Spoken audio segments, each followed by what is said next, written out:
Welcome back, fellow fighters, to the worst fighting game, my potentially never-ending quest to find something as grueling and as unpleasant to play as Critical Combat, which cursed 32-bit systems in 1995. We've dipped our toes into the N64 and Jaguar libraries thus far, but now we're going back even further to 1994, where the hand-drawn 2D fighter reigns supreme, pure and untouched by the fetid and putrid Polygon. And it's in October of that fateful year where a specific, infamously infamous fighting game was released, and, well, let's just dispense with feigning mystery and surprise here. You clicked the title of this video after all. Our subject today is Shaq-Fu, proudly published by our good friends at Electronic Arts, who are well known for their fighting game output. Now, everyone and their nona or nono have heard the name Shaq-Fu before, as it has the ability to elicit either a shudder or a laugh, depending on who you ask. Now, we usually delve into the history of the games I chronicle on this show, and it will be no different here. In the 90s, sports ball people, players, coaches, etc. would usually get offers to hawk their own, sports games. Your Maddens, your Gretzkys, your Ken Griffey Juniors'. Basketball players, though, were a bit different, as some of them were so marketable you'd see them in movies, music, just about anything, branching out far more than, say, a hockey star, which is why there was never a Brett Hull kicks Dr. Machino's butt, for example. The licensing and contracts for said b-ballers were also getting so expensive that publishers thought it might be the safer bet to aim for the general market rather than just the sports demo. This therefore ushered in more outside-the-box approaches that played loose with the idea of basketball, like Slam City with Scottie Pippen. I wanna dance.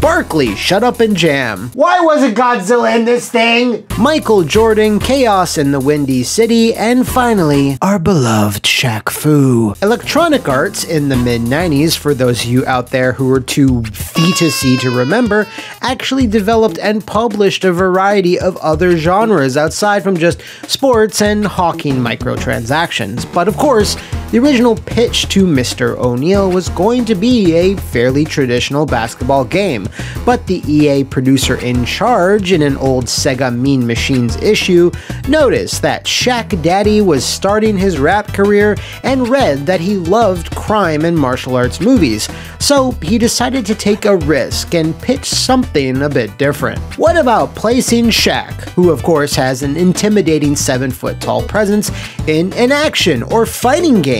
If he declined, then no sweat, they just stick to basketball. But as luck or destiny would have it, Shaq flipped for the idea, as he was a big fan of fighting games like Mortal Kombat. So the path was starting to be laid out for one of the biggest critical flops in history. Wait, did this just turn into an episode of What Happened? Anyway, that EA producer, Don Traeger, had his heart set on Paris-based Delphine Software to bring all the action of the ancient art of Shaq-Fu to digital life. He had seen their breakout hit Flashback at a CES show the previous year and came away incredibly impressed with the lifelike rotoscoped animation they were known for. Now, Delphine's games were also all slower-paced, evocative adventure games like Out of This World, and while their animation was indeed impressive, and despite them accepting the assignment, they might not have been the best choice for a fighting game, which requires responsive controls and fast gameplay. Shaq, for his part, was all geared up to make this thing, legit super excited, and would give constant feedback and help guide the process to his liking. In fact, reportedly the game was first called Shaq Attack, but its star called a last-minute play and had it changed to the name we all know and cringe over here in 2021. This moniker came straight from him, by the way, as it was something he was pushing in his rap albums. As for the insane reasoning to explain why this is a thing, well, whilst touring in Japan, Shaq is sucked into a weird dimension and needs to fight the mummies alive, and there's some kid he needs to protect. Who cares? It's stupid, it's outlandish, but at least it's memorable. In addition to the game having a ridiculous title and, playing terribly, it also had to contend with being squared up against the home ports of Mortal Kombat 2 and Super Street Fighter 2. Capcom's Juggernaut was released in the summer, while Midway's anticipated sequel dropped in September, with Fu belly flopping into stores that very October. Now, it's one thing if Shaq had attacked before those games had been released, but when you come out after and worse in every quantifiable way, well, I can't imagine Mr. Steele was all that happy. There were, in fact, preliminary plans to immediately launch into a sequel, as EA was sure this was going to be a mega hit. And while it apparently did sell okay enough to warrant that, those plans were immediately kiboshed due to the critical backlash. It posted some of the lowest scores for any fighting game in most print media that reviewed it. Delphine Software never recovered from the game's critical thrashing. They released some generic racing games for a few short years before closing up shop in 2002. It's hard to get work when publishers see Shaq-Fu on your resume. So this just might be the most famously bad 2D fighter ever, although I have a suspicion it's certainly completely possible that its badness has been overblown in the last 27 years, Jesus. But it can't be worse than Shaq-Fu 2, A Legend Reborn, which, while not a fighting game, is one of my personally most hated, and happens to have its own crowd-funded fiasco story to it. Of course, we won't really know for sure until we get the original 1994 Shaq-Fu in the ring.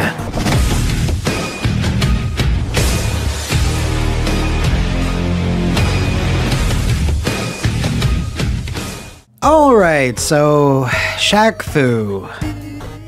Yeah. So I should mention off the bat that we're going to be exclusively looking at the SNES and Genesis versions. No Game Boy here, thanks. Now, this has to be one of the weirdest cases of two ports I've ever seen. Each one lacks a bunch of stuff that the other version has. Every facet of it has to be so weird and awkward. Alright, so as we can see, graphically both versions are solid, they're comparable. Maybe the SNES is a bit clearer, more colorful, has smoother scaling, I'm not really sure. But this isn't like MK2 or 3 where it's, a night and day thing. The differences here are pretty negligible. Also, the Super Nintendo version lucked out with actual speech for the characters. There's some various shouts, growls, and yells. This makes the combat a bit more immersive than the raw silence that happens whilst playing the Genesis version. And now we should move on to the characters, and just letting everyone know this is where things get really messed up. Let's start with the full roster, of course, and you'll get to see what I mean about that in a second. All right, so we have the eponymous Shaq Daddy himself. Then there's this cat girl here, Kaori, who's not giving Felicia a run for her money anytime soon. Next is Big Baddie Set Ra, a mummy that wears football gear. Then we have the Colonel. He's a bionic infused super badass. Just look at this fight. It's like I'm playing Injustice here. Then we have Diesel. Oh yeah, I got this. What a pittance. Not much to say about this guy. Auroch is some type of pig man? I don't know, but I'm docking a couple of points off this game right now just for this guy. Voodoo is she's fine. She's a priestess, I guess. I wonder if she uses... Ah, there it is. Next is Mephis, who I always remember the most from this game for some reason. He's just a green skeleton man who's also buff and wears a stinky cloak. Iconic. Then we have Nezu. This is the kid that Shaq is tasked to find, right? Okay. Well, he's right there. He's in the select screen. Shaq, just grab him. Moving along, it's the sword wielder Raja, who has nothing on. Oh, proceed. And then there's this beast-like character whose name is actually Beast. Aurora. I do think it's funny whenever this guy has to have a mirror match with himself. Does this remind you of anything? Cinder versus Glacius. And finally, we have generic old man character, Old Man. Now, the messed up thing about this 12 character roster is that it got almost halved for the Super Nintendo version, with Colonel, Nezu, Old Man, Auroch, and Diesel having hit the chopping block. It's pretty clear that the Genesis was the main version that the team worked on, and that their publisher simply didn't give them enough time to polish and finish both versions. Why is that? Oh, right. Anyway, moving on to more presentation stuff. This opening story sequence is good enough. The dialogue is kind of charming and... Okay. Oh, yeah! Okay, yeah. What is this fighting game? Is it a fighting game made for ants? Look at our microscopic little Shaq baby here. This is legendary, folks. Anyway, overall, I think this whole thing is pretty cool. It makes sense for story mode, move between each stage, get a bit of dialogue from it, but I have to give credit. All these stages are great. Nice and imaginative. Lots of parallax scrolling, a decent amount of animation with the NPCs and the waterfalls. And again, big ups to Delphine for the really fluid animation that each fighter has. Now, is there such a thing as too much animation? Yes, there is, and it's called Shaq-Fu. Projectiles, the teleports, pretty much every special move, and most normals simply take too long to come out. Now, the endings, well, Shaq gets the lion's share of the lore here with a pretty simple but satisfying end to this acid-tripped infused adventure. The other characters unfortunately get like one static screen, a small paragraph, and that's it. Like, a little disappointing. Then there's the jumping. Oh god. There's just way too much movement and it just feels like, oh man. Okay, I'm starting to think that I might not actually be qualified to talk about the mechanics of Shaq-Fu. They're just so nuanced and robust. So I'm gonna throw over to our correspondent, the legendary Justin Wong. Justin?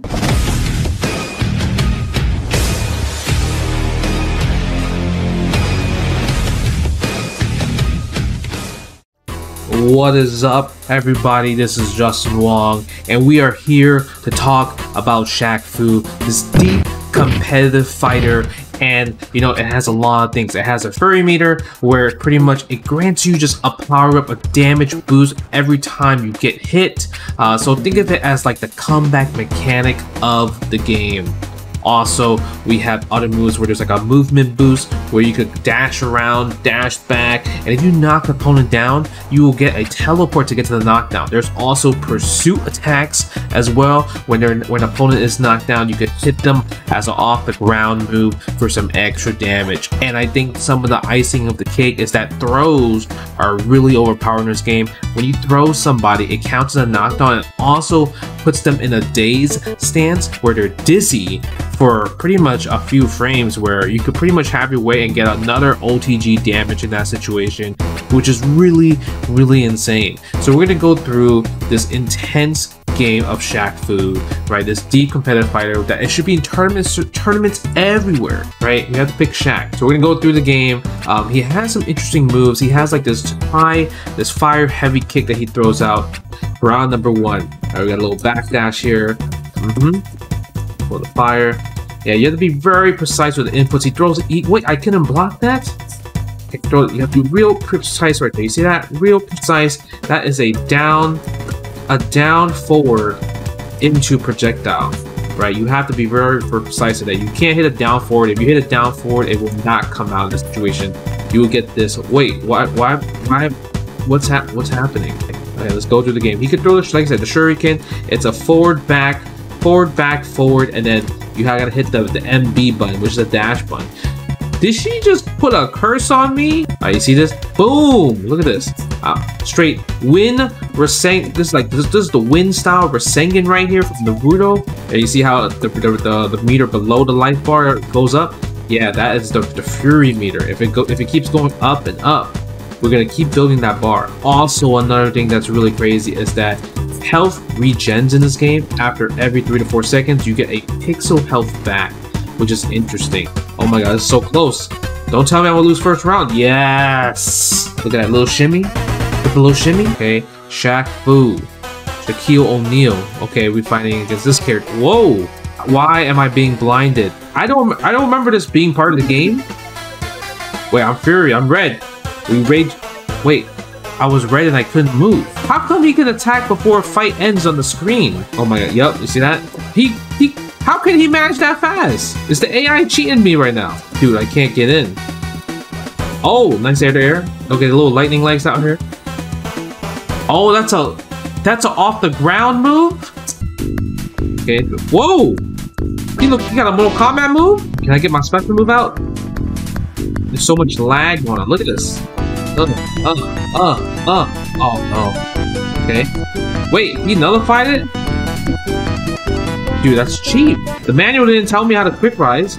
Alright, we got the infinite. That's not an infinite, but we got the infinite. It's AI infinite. Oh my, every time I go for the wind Sharingan, he just does the teleport.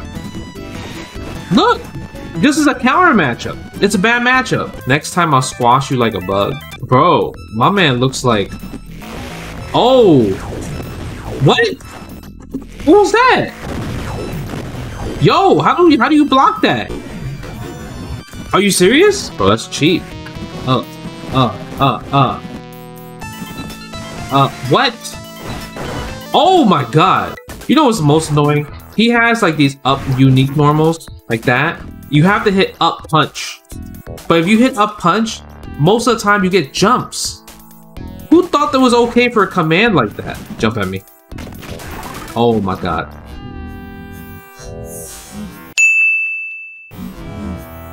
Oh, I go under. What? Did my normal just whip in front of him? What kind of hurt box you got? Look at this. He's fighting without his hands, bro. You know what's bad about this game? This comeback mechanic, this fury meter. I don't get it. It doesn't do anything. So I don't activate this X Factor rage thing where I can do 50% damage. Look, bro, no! I'm done. I can't. Yeah, this game is terrible. I'm sorry. If you bought this game when you grew up as a kid, I'm sorry. Back to you, Matt. Y'all were probably thinking I was cutting over to some type of gag, but that was actually him. That's so cool. Anyway, thanks Justin for that sterling breakdown of the intricacies of the ancient noble art that is Shaq-Fu.